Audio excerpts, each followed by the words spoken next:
You know, on the surface, it might seem like a pretty unlikely pairing, but believe me, the connection between Jewish Americans and the game of baseball, well, it's this incredible story about immigration, identity, and really how to find your place in the American mainstream. So let's get into it.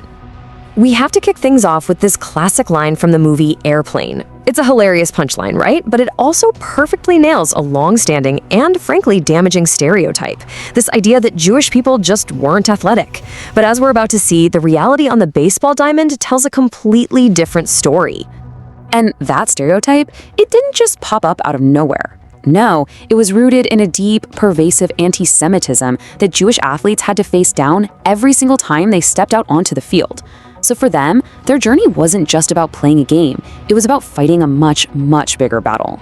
I mean, just listen to this quote from the car guy, Henry Ford, who happened to be one of the most prominent anti-Semites of his time. This gives you a really chilling look into the kind of hostile world that greeted these early Jewish players. It's an attitude they had to deal with from the fans, the media, and sometimes even from their own teammates. So this was the wall of bigotry they had to climb. And that's why, when they did succeed, they weren't just winning a ball game. They were making a huge statement and challenging the very idea of what it meant to be an American. All right, and that brings us to the icons. We're talking about two Hall of Famers who didn't just master the game. They used their massive platform to completely change it for every Jewish American who would come after them. Our first legend is the one and only Hank Greenberg, Hammer and Hank. Back in the 1930s, he was one of the most feared hitters in all of baseball. But in 1934, right in the middle of a nail-biting pennant race, he was faced with a choice that was way bigger than any game he would ever play. You've got to picture this. The pressure on Greenberg was just immense. On September 10th, his team is in a super tight pennant race, and the game falls on Rosh Hashanah. After talking to a rabbi, he decides to play and hits 2 homers to win it. But then, just 9 days later, on September 19th, he's got an even tougher call. It's Yom Kippur, the holiest day of the Jewish year, and he chose to sit out. And this is where the story gets really incredible. Remember, this is 1934, a time of rising anti-Semitism around the world. And the Detroit Free Press prints a headline on its sports page in Hebrew, wishing him a Happy New Year. I mean, can you even imagine seeing that today? It was this stunning, public embrace of who he was. And then, a few days after he sat out for Yom Kippur, the same paper published this poem. This just brilliantly captures the impact of what he did. See, he wasn't just seen as a great ball player anymore. He was honored as a man of principle.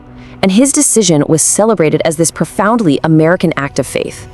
Now, this story, it set a huge precedent. So fast forward 31 years. Another Jewish superstar would face the exact same choice. But this time, the whole country would be watching it happen on baseball's biggest stage, the World Series. And that player was the legendary pitcher Sandy Koufax. In the mid-60s, Koufax was, and I'm not exaggerating, maybe the most dominant athlete on the entire planet. His left arm was basically a national treasure. So when Game 1 of the 1965 World Series landed on Yom Kippur, well, his decision was going to echo way beyond the ballpark. Koufax chose his faith. He announced he would not pitch. And remember, this wasn't just some regular season game like Greenberg's, this was the opening game of the World Series.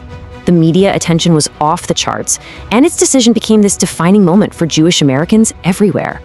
So Don Drysdale, another Hall of Famer, pitched in Koufax's place, and he got absolutely shelled. When his manager came out to the mound to take him out of the game, Drysdale deadpanned to this now famous line.